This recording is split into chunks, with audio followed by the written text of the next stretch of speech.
Hello, friends. Today we're going to uncover a secret. Imagine a room so narrow and low you can stretch your hand upward and brush the roof beams with your fingertips. Not a proper roof like the ones we know today. No insulation, no tiles. Just thatch, straw, branches stuffed together, with gaps wide enough to let the wind whistle and the rain drip. The walls are mud and straw pressed into a wooden frame. Wattle and daub, as historians call it. But in here, no one uses words like wattle and daub. To them it's just home. The floor? Not polished wood, not stone, not carpet. Just earth. Hardened by years of bare feet, stomping the same path between hearth and doorway. That floor is damp in winter, cracked in summer, crawling with insects in every season. And on that floor, strewn with straw that doubles as bedding, a family of peasants sleeps side by side. Husband, wife, children, maybe a grandmother if she hasn't succumbed to cold or illness. No privacy, no bedrooms, just one smoky space to eat, to sleep, to live, to die. It is not morning yet. Not really. The stars are still out, the fields are shadows, but the day is already pressing in on them, demanding to be lived. And then, the sound. Not the rooster, not yet. A cough. Wet, deep, rattling. A child's lungs struggling in the smoky air. You see, their house has no chimney, just a hole in the roof. Smoke curls and hangs heavy in the air, coating the walls black, sticking to hair, to clothes, to lungs. Peasants breathe smoke the way we breathe city air today. All day, every day, without escape. And so, the child coughs. The mother stirs, groping in the dark for a scrap of cloth, a handful of straw, anything to cover her child more tightly against the night's cold. This is how a peasant's day begins. Not with sunrise, not with hope, but with necessity. Because if you don't rise before dawn, the fields will punish you. And the fields, as every peasant knows, are less forgiving than God. The man shifts. You can almost see the silhouette against the faint red glow of the dying fire. He drags himself up, every bone stiff, every muscle aching from yesterday's labor. He doesn't speak. He doesn't complain. What would be the point? No one in the world is listening except maybe God, and God has other business. Bare feet hit the ground. Cold earth, colder than the air. He bends toward the hearth, just ashes, a few sparks glowing dimly. He leans in, blows gently. The sparks stir, glow brighter, then fade. He blows again, harder this time. He arranges twigs, kindling, dried dung. Yes, dung. In winter, wood is scarce, so dried animal waste is fuel. And slowly, reluctantly, the fire comes back to life.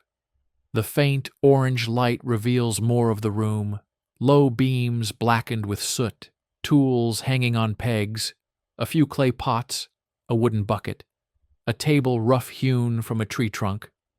Nothing is polished, nothing is clean. The only decoration, if you could call it that, might be a small wooden cross, or a crude painting of a saint hanging near the door. For in this world, faith is not luxury. It's survival. He moves quietly, trying not to wake the children, though one stirs anyway. The smallest boy turns, whispers for water. But there is no water in the house, not yet. Fetching it means walking to the village well, and that is a chore for later. For now, the boy gets silence. He whimpers, then drifts back into uneasy sleep. Outside, the darkness is still thick, but in the distance the church bell tolls once, then twice. Not for prayer, not yet, but as a reminder. Time passes. Even in the black of night, time belongs not to the peasant, but to the Lord, to the church, to the land. He pulls on a tunic, rough wool that scratches the skin, patched a dozen times. His wife stirs now too, and soon she will start her morning ritual, gathering what little food remains, if any, for a makeshift breakfast.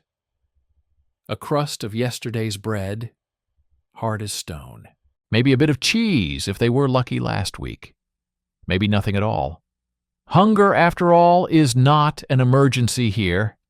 It's a constant companion. You may be wondering, why rise so early before the rooster? Why not steal a few more hours of rest? But that's the secret. Rest is not for peasants. Fields must be plowed, animals must be tended, dues must be paid. If you delay, you risk not only your livelihood, but your life. For the medieval lord is not patient, and hunger even less so. And so, long before the sun considers rising, the peasant begins his day. Quietly, grimly, with no ceremony, no expectation of joy, just the knowledge that survival means motion. Do you feel it?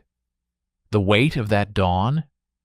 The heaviness of waking, not to opportunity, but to obligation? That's the story of every day in medieval England for those who worked the land. And this is only the beginning. So before we go further, hit that like button and subscribe if you're curious to walk deeper into this forgotten world. And in the comments, tell me, where are you watching from? And what time is it right now on your clock? Because from this point forward, we step fully into his life, and things will only get harder. The faintest sliver of light edges over the horizon. It's not bright, not golden, not the kind of sunrise painters adore. No, this is a gray, reluctant light, like the world itself is sighing before it wakes. The rooster finally crows, a ragged sound breaking the damp silence, and with it, the village stirs. But let's be clear. Peasants didn't wake to bird singing. They woke to hunger. Hunger gnawed before their eyes even opened, whispering in their bellies, reminding them there'd be no feast today. There never was. Breakfast, if it came at all, was nothing like the platters you picture in modern mornings. No eggs, no bacon sizzling in fat, no steaming mugs of coffee.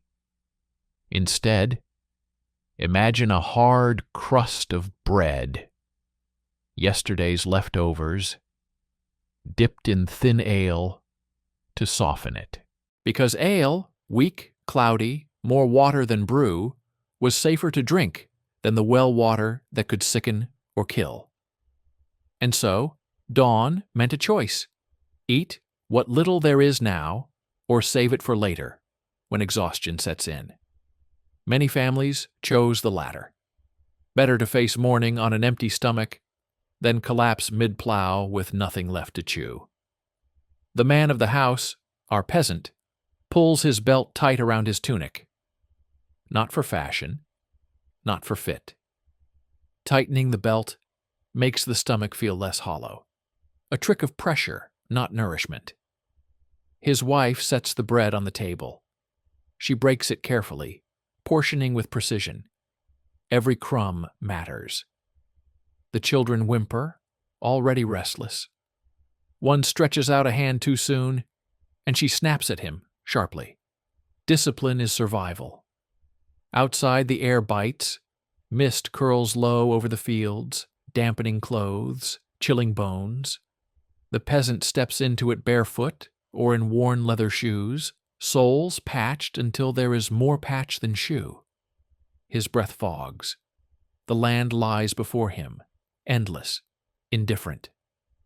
But don't imagine freedom. Those fields are not his. They belong to the Lord, the manor, the system that grinds every peasant life into dust. He works them because he must, not because he owns them. Ownership, in medieval England, was a dream reserved for a different kind of man. And so he bends his back to the plow. Not an iron machine, not even close. a wooden frame creaking, dragged by a single ox if fortune smiles, by his own body if it doesn't. He grips the handles, soil catching beneath, the earth heavy, unyielding. Every furrow is sweat, every clump of turned dirt another reminder of labor's endless cycle. The sun rises reluctantly, pale and cold. But daylight does not ease the weight. It only reveals more of it. His wife, too, has her share. She gathers water from the well, a task as dangerous as it is necessary.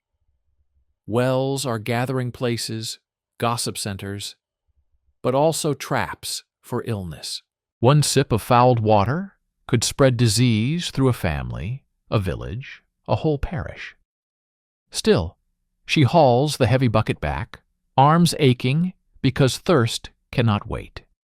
Children, if old enough, scatter to their chores. Herding geese, fetching firewood, collecting dung for fuel. Childhood in this world is not play. It's apprenticeship in survival. And if the child falters, if he drops the pail or lets the goose wander, punishment comes swiftly. Not because the parents are cruel, but because mistakes cost lives. One missing goose is one less meal. One broken bucket is weeks of work lost. The village by now is alive. Smoke rises from hearths. Thin threads of sound drift across the fields. The bleating of sheep, the lowing of cattle, the clang of a blacksmith's hammer striking iron. But beneath it all, like a heartbeat, is the rhythm of labor. Hoe, strike, lift. Hoe, strike, lift. Over and over until the body goes numb and the mind drifts somewhere far away. And let's pause here, because you may think this sounds monotonous. But monotony is deceptive. At any moment danger lurks. A tool slips, and a hand splits open. Infection follows. No doctor will come. The church might send prayers. The village healer might suggest herbs. But if fever rises, death often comes quietly, without ceremony. In a world like this, dawn is not just the start of labor. It's the beginning of risk. By mid-morning, the first meal might finally appear. Pottage. Think of it as a perpetual stew, a cauldron of water, and whatever scraps could be spared, beans, peas, onions, cabbage. Sometimes a scrap of bacon if fortune was kind. It simmered day after day, thickening, souring, replenished with whatever could be added. Not delicious, not fresh, but filling enough to keep limbs moving. And here's the thing. They didn't eat separately. The family dipped from one pot, often with fingers or shared spoons. Hygiene was an afterthought. Survival was the only thought. As the sun climbs, so does the pressure. For this isn't just his land to tend. He owes service to the Lord, days of work where every furrow plowed, every sack of grain harvested, is for someone else's table. And failure to show up? Fines. Punishment. In some cases, prison. Freedom is an illusion. A medieval peasant's dawn is shackled before it even begins. So here he is, sweating under the pale light, back bent, hands raw. His wife, too, weaving, spinning, mending, always with one eye on the children, another on the chores. Dawn has broken, yes, but in breaking, it has brought the full weight of survival onto their shoulders. And here's the question that should haunt you. How do you live a life where every dawn feels heavier than the one before? How do you rise day after day, knowing joy is rare, hunger is constant, and freedom is a word you will never truly taste? That, my friends, is the secret buried in these gray fields of medieval England. Dawn was not a promise. It was a burden. By mid-morning, the rhythm of work has settled into something relentless. But here's the thing. Not every stroke of the hoe, not every furrow carved into the earth is meant to feed the peasant's own family. Much of it, in fact, belongs to someone else. That's the cruel irony of the medieval village. You may sweat into the soil, but the harvest answers to your Lord. Ownership here is not a question of who tills the ground, but of who holds the title. And the Lord, perched safely in his manor house of timber and stone, holds all of it. This isn't just land. It's obligation carved into law, cemented into tradition, sanctified by the church. A peasant doesn't simply wake, work, and reap. He wakes to dues, to tithes, to rents. He wakes with the knowledge that the sweat on his brow has already been claimed by hands he may never touch. Let's break it down. First, there are the domain fields, the Lord's personal land. Several days a week, every able-bodied peasant owes labor there. Not for wages, not for barter, but as part of his servile duty. He plows the Lord's acres, harvests the Lord's grain, mends the Lord's fences. And if he falters, if he skips a day because his own child lies sick, because his ox collapsed, because hunger makes him weak, the manor court waits, fines, punishments, shame before neighbors. The system has no sympathy for excuses. Second, there are rents. Even the small strip of land a peasant tills for his family comes with a price. Sometimes in money, but more often in kind. A share of grain, a measure of barley, a portion of beans. Every year, like clockwork, the collector arrives, and there is no bargaining. You pay what is owed, or you face eviction, homelessness in a world where wandering often means death. And then there are tithes. The church claims its portion too, 1/10 of everything, 1/10 of the wheat, 1/10 of the honey, 1/10 of the lambs that stagger into the world each spring, paid to the parish priest, stored in the tithe barn, all in the name of God. But here's the catch. The same church that takes its 1/10 also tells you it is your holy duty to give it. To question the tithe is to question salvation. So picture our peasant now. He stands in the field, his hands blistered, sweat dripping into the soil. He knows, with grim certainty, that much of what grows here will never touch his family's lips. It will fill the Lord's storehouses, grace the priest's table, perhaps even be sold in a distant market, to enrich someone he will never meet.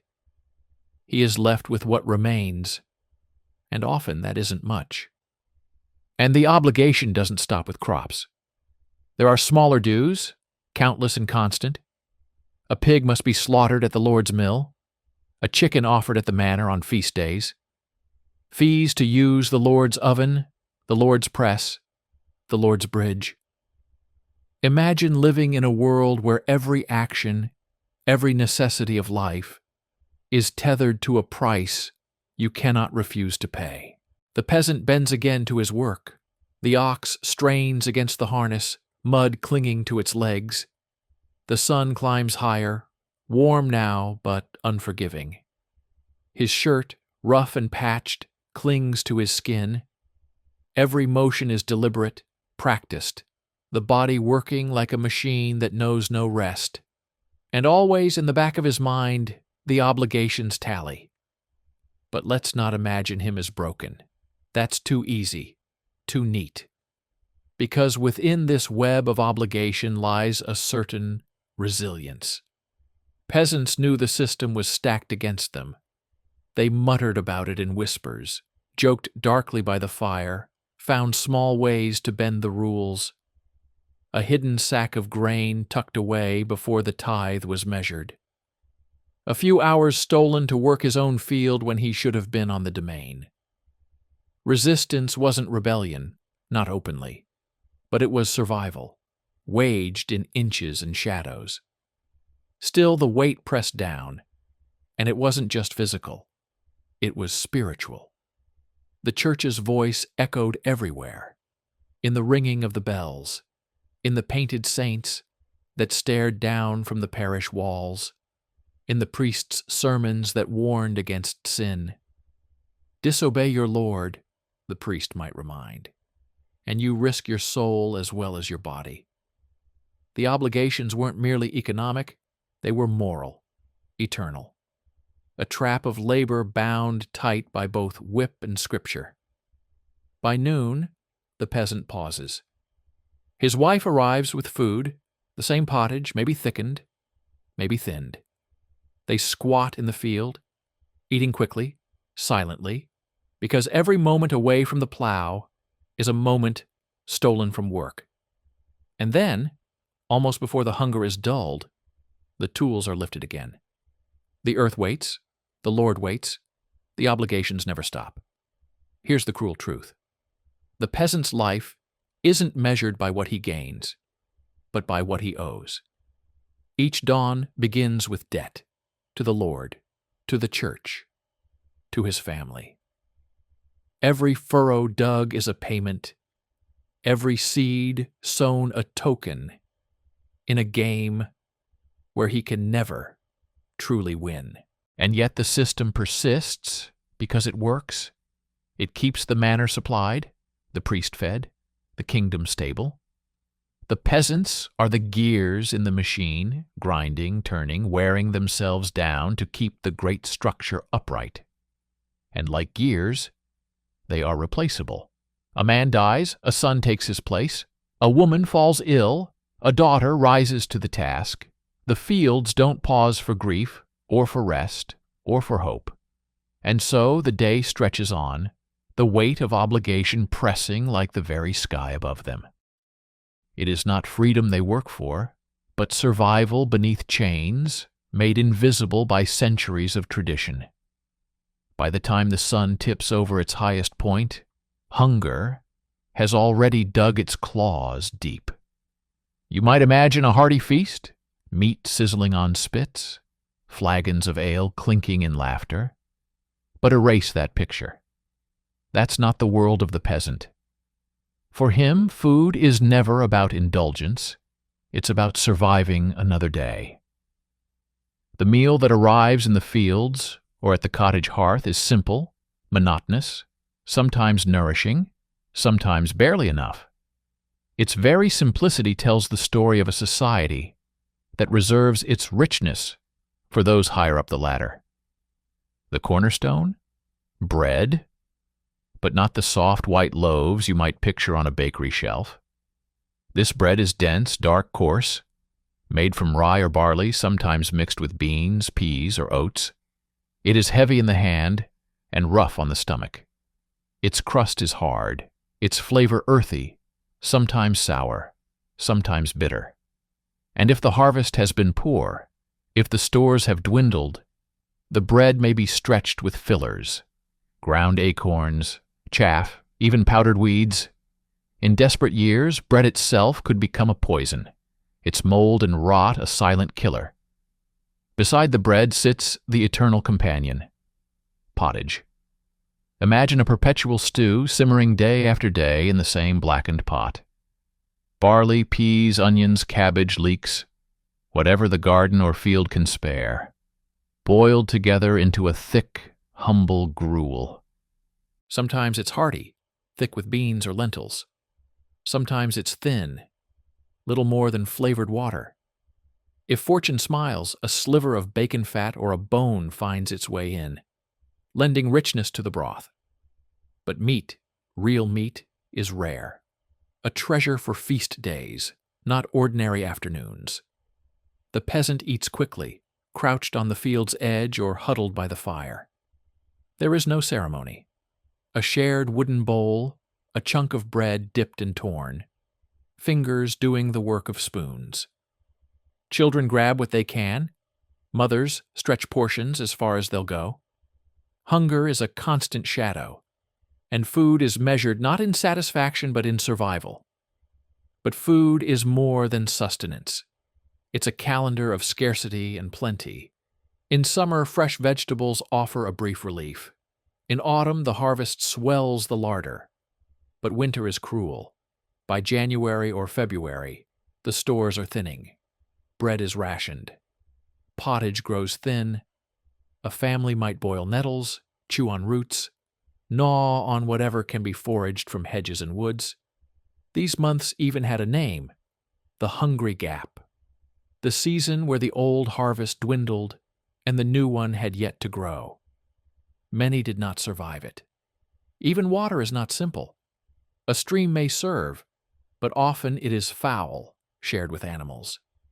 Beer, weak, barely alcoholic, but safer than raw water, becomes the daily drink. Every household brews, filling the air with the sour-sweet smell of fermenting malt.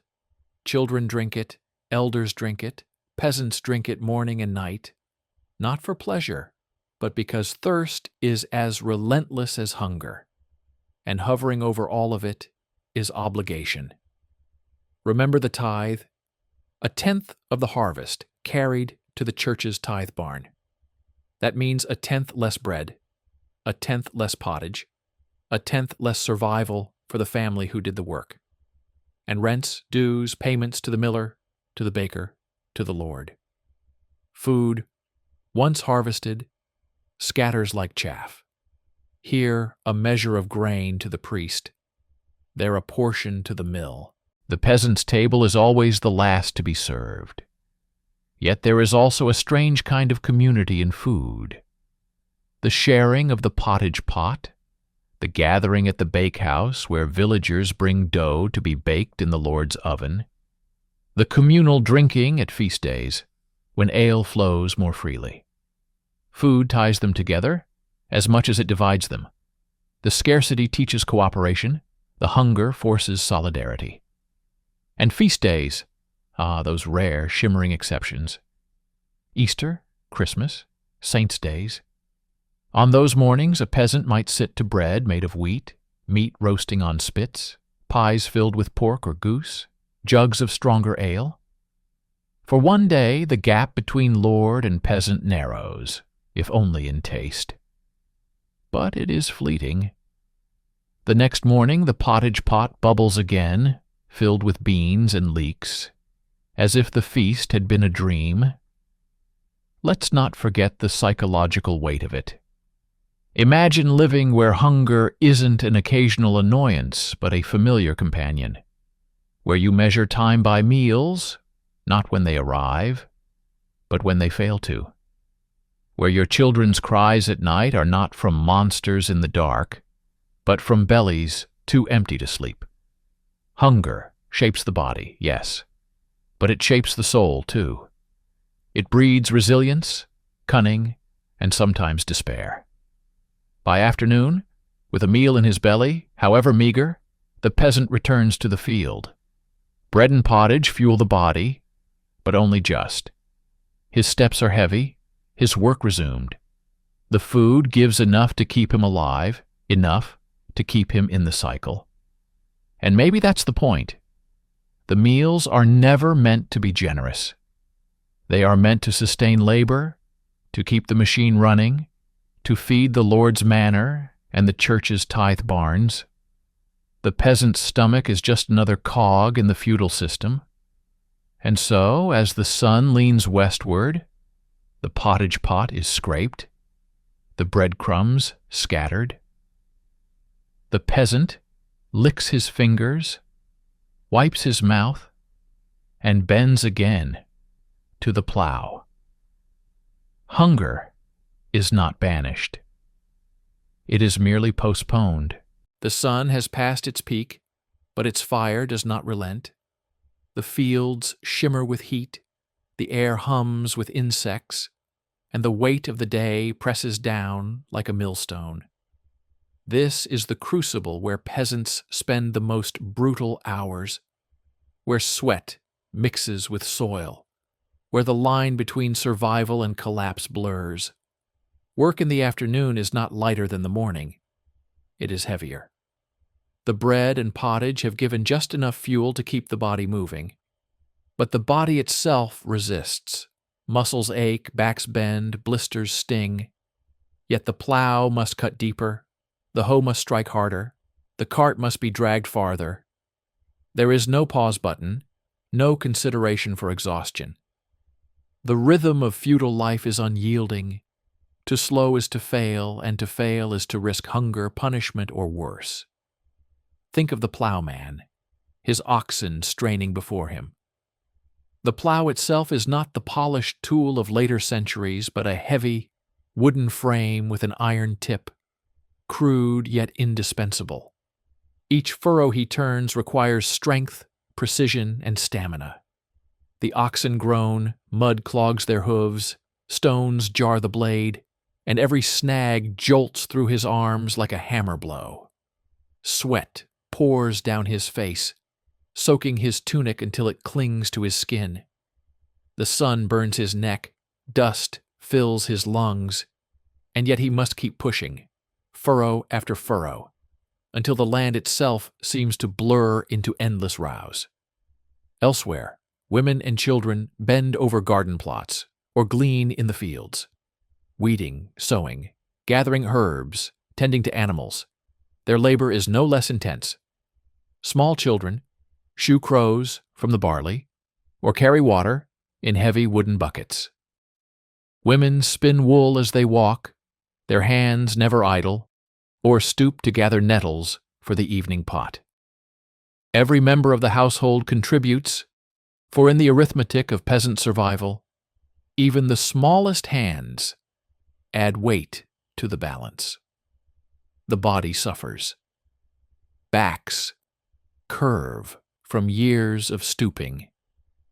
Knees grind from endless kneeling. Hands harden into claws, skin cracked and raw from rope and plow handles, nails blackened with soil. Injuries are common: a cut from a sickle, a crushed toe under a cart, a twisted ankle in a furrow. There is no doctor on call, no antiseptic, no painkiller stronger than ale. A wound can fester, a broken bone can ruin a livelihood, a fever can end a life.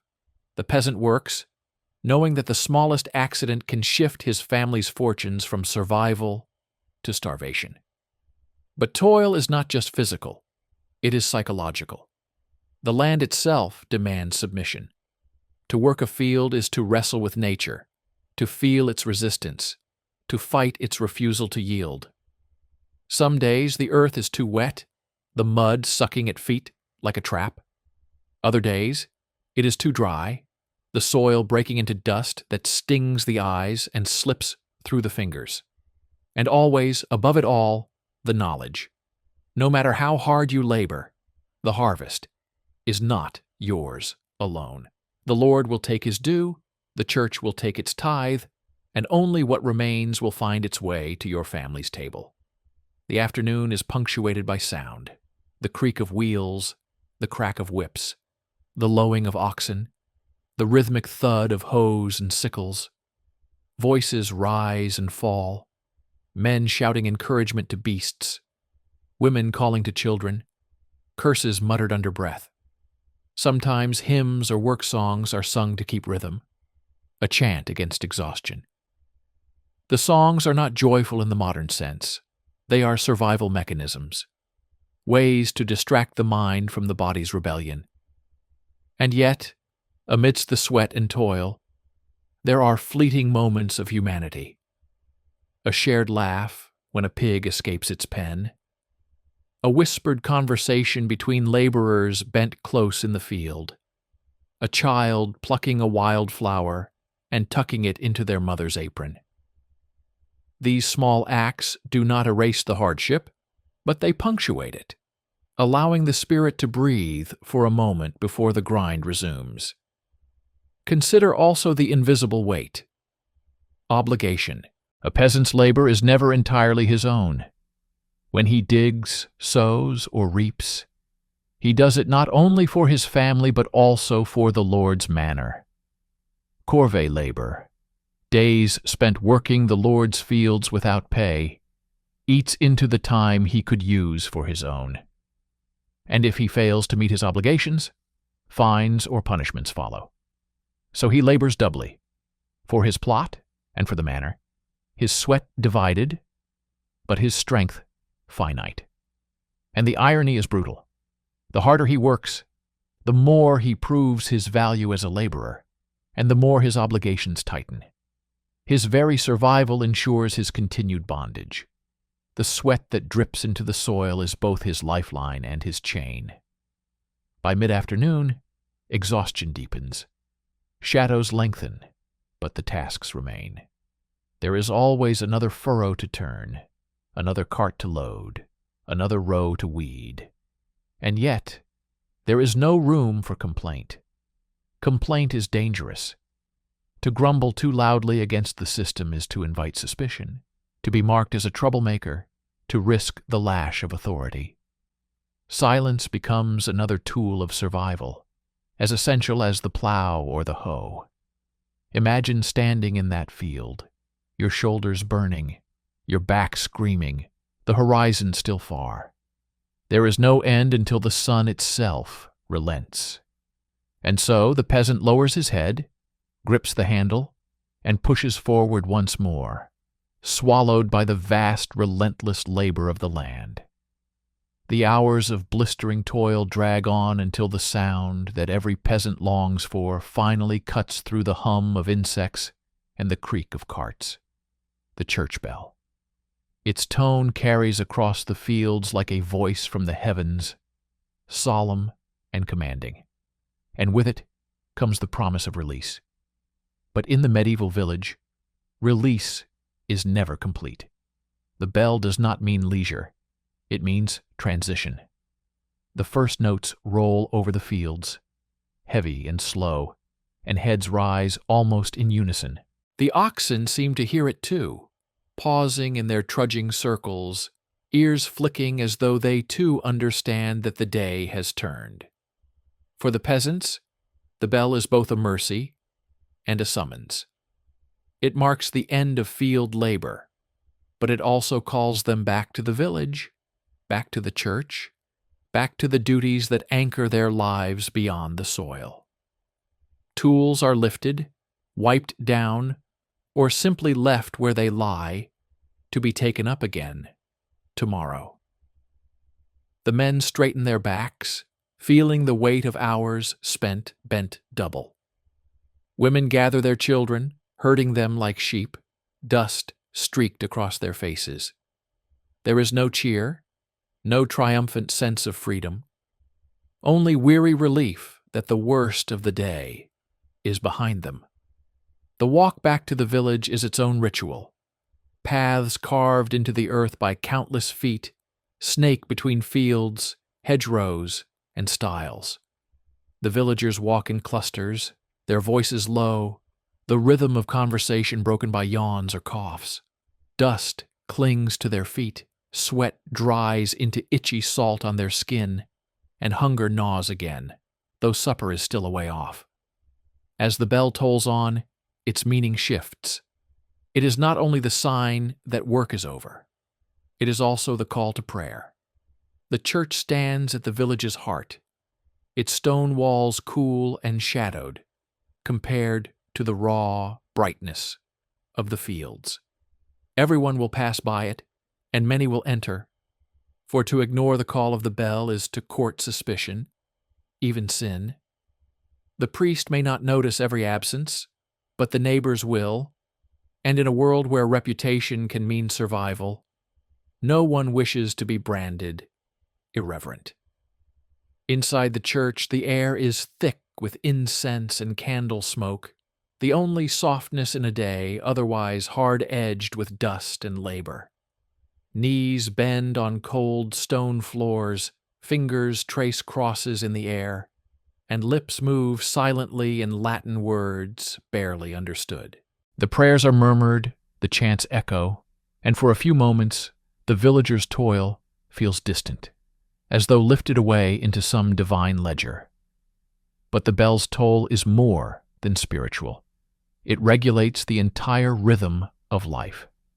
The medieval day is not divided by clocks, but by bells, for prayer, for work, for meals, for curfew. To live as a peasant is to live by that iron rhythm, your own heartbeat subsumed into the heartbeat of the village. The bell tells you when to wake, when to labor, when to rest, when to fear, As prayers end and the villagers disperse, another kind of work begins. Evening duties await in every household. Animals must be fed, water drawn, fires stoked. The children who earlier guarded crops now chase chickens back into coops. Women stir cauldrons over hearths, their faces ruddy in the glow, adding whatever scraps the day provided. Beans, leeks, barley, a strip of salted pork if fortune has smiled. The smell of smoke and simmering broth drifts through the village, comforting in its familiarity, yet never quite enough to banish the gnawing thought of scarcity. Meanwhile, men patch tools broken during the day, sharpen blades dulled by stubborn soil, or sit hunched by the hearth carving wood into handles, pegs, and spoons. Leisure exists, but it is intertwined with necessity. A story told while mending a net, a song hummed while darning a tunic. These are pleasures allowed only because they fit neatly into the fabric of survival. The toll of the bell still echoes faintly in the mind, a reminder that time is not truly one's own. It belongs to the church, to the Lord, to the relentless machinery of futile life. Even in the moments of rest, one feels the invisible leash tugging. Tomorrow the bell will toll again, and the cycle will repeat, as it has for generations. As twilight spreads across the sky, the village glows faintly with the light of hearths. Shadows stretch long across the fields, and the air cools, carrying the smell of damp earth and wood smoke. For the peasant, the hardest labor is done, but the day is not finished. There is still bread to break, prayers to say, children to hush, stories to whisper before sleep claims the exhausted body. And always, behind it all, the toll of the bell lingers, as if to remind them, the land may feed you, the work may sustain you, but the order, the rhythm, is not yours. Step inside the peasant's cottage at the close of day, and the world narrows to smoke, warmth, and the press of bodies. If the fields are wide and merciless, the home is cramped but familiar, a place where the day's labor finally yields its small reward. A bowl of food, a seat near the fire, a few words shared in weary comfort. The hearth is the cottage's beating heart. A fire smolders within, its smoke drifting upward through a hole in the thatch, or curling lazily into the room before finding escape. The flames are rarely allowed to die completely, for fire is too precious to start anew each day. Instead, embers are coaxed back to life with careful puffs and handfuls of straw, the glow reborn into flickering light. On this night, as on most, the evening meal is simple. A pot hangs over the fire, filled with a thick pottage, a stew of barley or oats, boiled with leeks, cabbage, and beans. The smell is earthy, sharp with onion, softened with herbs foraged from the hedgerow, parsley, sage, perhaps a pinch of garlic, if fortune allowed. Occasionally, scraps of salted pork or dried fish are tossed in, but such luxuries are rare. More often the broth carries only the taste of vegetables and grain, filling but plain. Bread is the other staple, dense and dark, baked from coarse rye or barley flour. The loaves are heavy in the hand, rough on the tongue, speckled with bits of husk. Sometimes, if grain stores run low, the flour is stretched with peas or acorns, lending a bitterness to each bite. Butter and cheese might make an appearance, though in small amounts, saved for children, or for those whose labor has been especially backbreaking. The family gathers around the hearth in a loose circle. There is no table, or if there is, it is crude and narrow, more a board propped on trestles than a piece of furniture. in the sense we imagine today. Bowls are passed, carved from wood, and used daily until they bear the stains of countless meals. Fingers and wooden spoons dip into the communal pot, sharing without ceremony. Hunger overrides any thought of delicacy. The room is filled with sound, the crackle of fire, the hiss of boiling broth, the scrape of spoons, the low murmur of voices. Children chatter between mouthfuls, recounting some small drama from the day. A dropped egg, a neighbor's goat straying too near the field. Parents listen with half an ear, their minds still weighed down by the day's labor and tomorrow's tasks. Yet there is comfort in the routine, the same walls, the same food, the same faces night after night. Continuity is its own form of safety. But safety is fragile. The cottage walls are thin, woven of wattle and daub, and beyond them lies a world of danger. Wolves may no longer stalk the countryside in great numbers, but thieves do, and the fear of fire, accidental or deliberate, haunts every family. In winter, famine is a specter that crouches just outside the door, waiting for grain bins to run dry. Even as they eat, peasants know, one poor harvest, one harsh frost, and the comfort of the hearth could vanish in weeks. Still, for this moment there is reprieve. The body is warmed, the belly filled, the mind lulled by the rhythm of family talk. Some fathers tell stories, half history, half legend, of saints who healed the sick with a touch, of kings who ruled with justice, of ancestors who endured even harsher times. Mothers hush children with lullabies, their voices weaving through the smoky air, softening the edges of hunger and fatigue. The hearth also serves another purpose. It is the village's newsstand, its forum, its archive. Gossip and tidings spread from one cottage to another, carried by tongues as swiftly as the bells toll carry sound. Tonight, the family speaks of the Reeves' new orders, of the tax collector's rumored visit, of the Lord's latest demand for labor on his manor lands. Every story carries weight, for each might determine the fate of tomorrow. And always, above the chatter, lies the awareness of hierarchy. Even in their own home, peasants measure themselves against others. A family, with more bread, more cheese, more meat, they are watched with envy. A neighbor whose hearth is dim, whose pot is empty, they are pitied but also feared, for hunger drives desperate acts. The village is bound together, yet fractured by need. As the meal dwindles, bowls are scraped clean, bread crusts gnawed until little remains but crumbs. The pot is lifted from the fire, rinsed with water, set aside for tomorrow's use. The hearth is banked again, embers covered with ash to smolder through the night. The children curl close together on straw pallets, their laughter fading into snores. The parents linger by the fire a little longer, mending clothes by the dim light, whispering of worries too heavy for children's ears. In these moments, the hearth is both sanctuary and prison.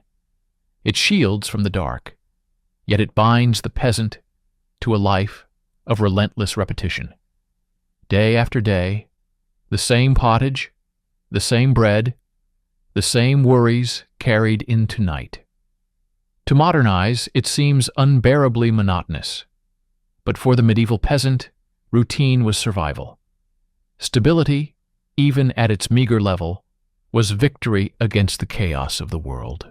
As the fire settles into embers and silence blankets the cottage, the family drifts into uneasy sleep.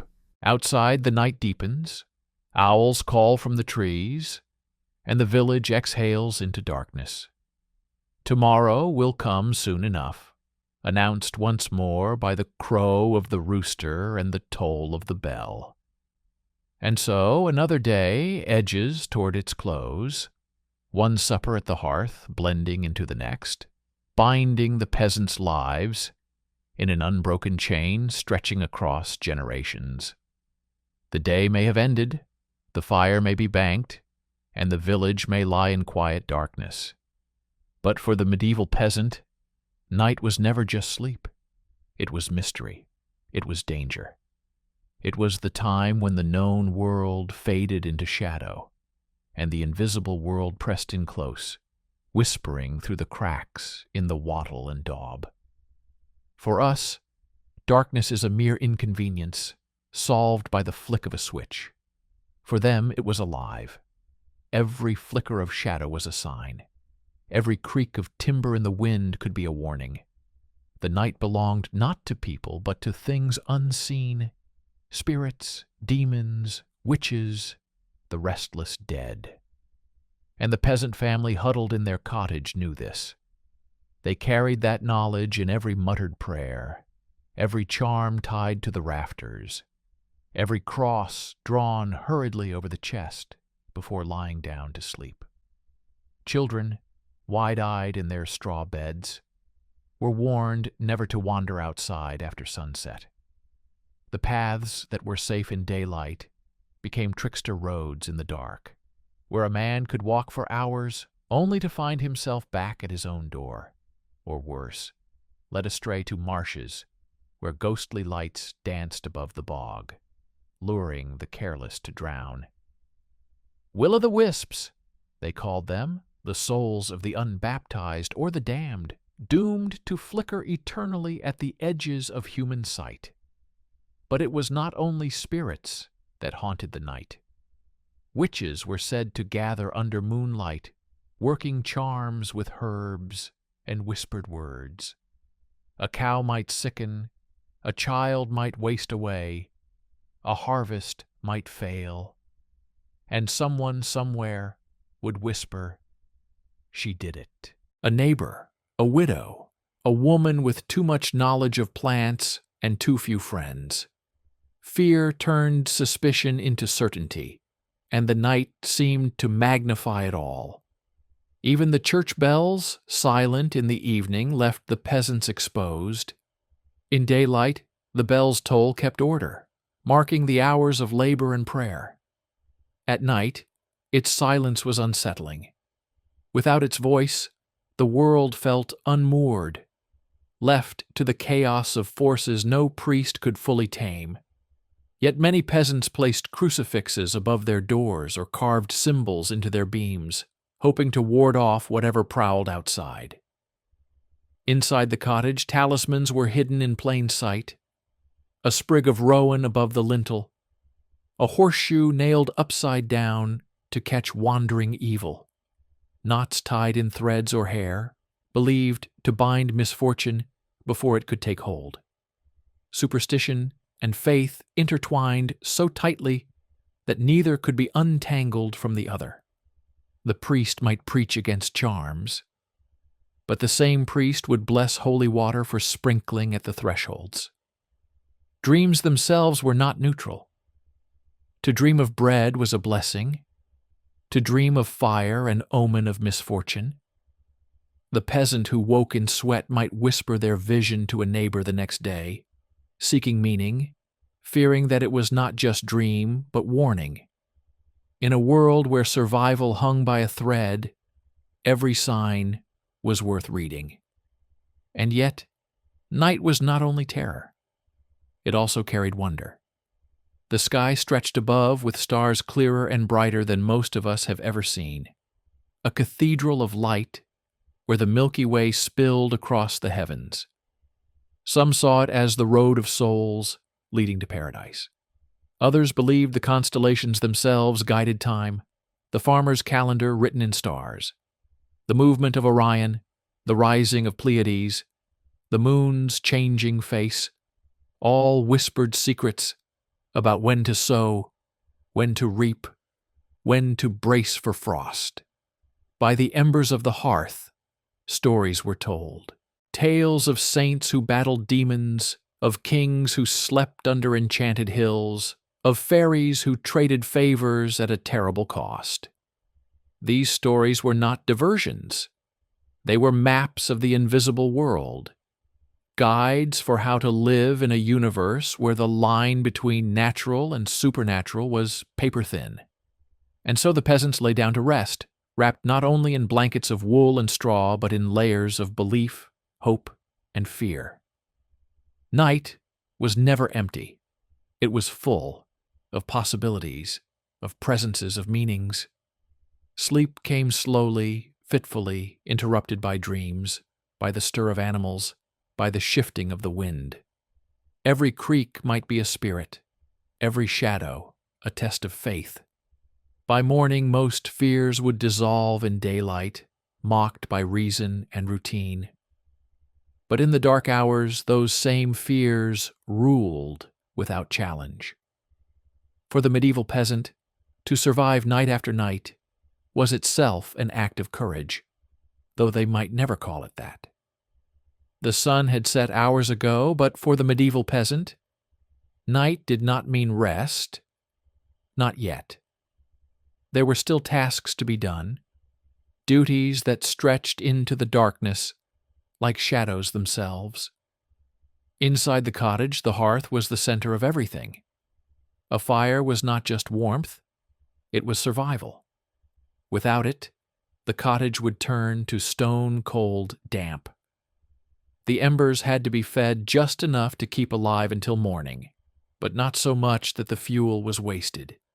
Wood was precious, sometimes too precious. Families would stretch peat, dried dung, or bundles of sticks gathered from hedgerows, anything that would smolder through the night. Carefully, the father or mother raked the fire, pulling ash over glowing coals to bank them, tucking the heat in as if putting a child to bed. In the morning, those same coals would be coaxed back to flame. But before banking, the fire came the animals. The pig had to be checked. Chickens secured against foxes. If there was a cow or a goat, it needed its evening portion of fodder. These animals were not just livestock, they were lifelines. Milk, meat, eggs, and more importantly, manure to enrich exhausted soil. Losing one to a predator or to illness meant hunger. So, each night, in wind and rain, the peasant stepped outside into the dark to peer into pens and sheds, guided only by a flickering rushlight or the memory of paths trodden 1,000 times. The darkness was not empty. Eyes glittered from hedgerows. The hoot of an owl might chill the spine, omen or simple nature, who could say? In the distance, wolves were still a threat in some places. Even if they did not come to the door, the thought of them sharpened every creak, every rustle. Night was a reminder that humans were not alone on this land. Children inside the cottage listened for the latch. The return of their father or mother from the dark was a relief, proof that the shadows had not swallowed them whole. Doors were bolted with wooden bars. Shutters were pulled tight against the cold. Still, no one felt entirely safe. Evil was thought to travel freely in darkness, and no wooden door could keep it out. That was why prayers were whispered before bed, why charms hung above thresholds, why every movement at night carried the weight of ritual.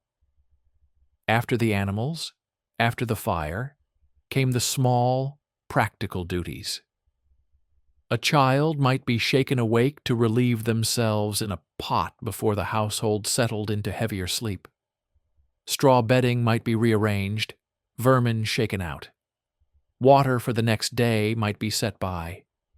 Clothes, little more than coarse tunics and hose, were hung to dry, though in damp weather they never truly dried.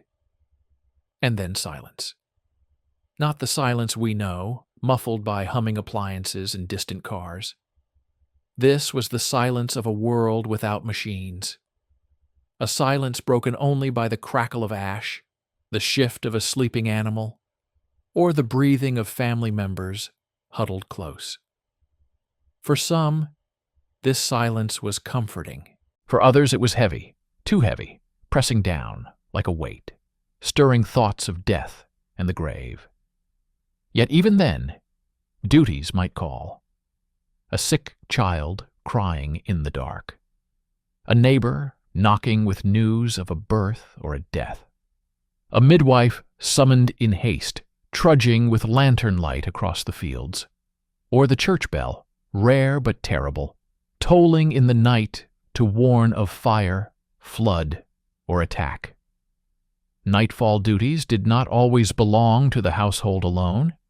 Sometimes they bound the whole village together, pulling bodies from their straw beds into the cold air, united by urgency. And so the peasant day ended, not with leisure, but with responsibility, to fire, to animals, to family, to community. It was only when every small task had been done, every latch checked, every ember banked, that true rest could begin. Even then, sleep was not guaranteed. The medieval night was long and often broken in two. People might wake after a few hours, what scholars call first sleep, to stir the fire, pray, whisper, even share moments of intimacy before drifting into second sleep. These intervals were as much a part of duty as daylight labor. They were moments when the world seemed suspended, half between waking and dreaming, half between safety and peril. In that fragile pause, peasants rehearsed survival all over again. The day might have ended, but duty never did. The night was heavy, but it never lasted forever.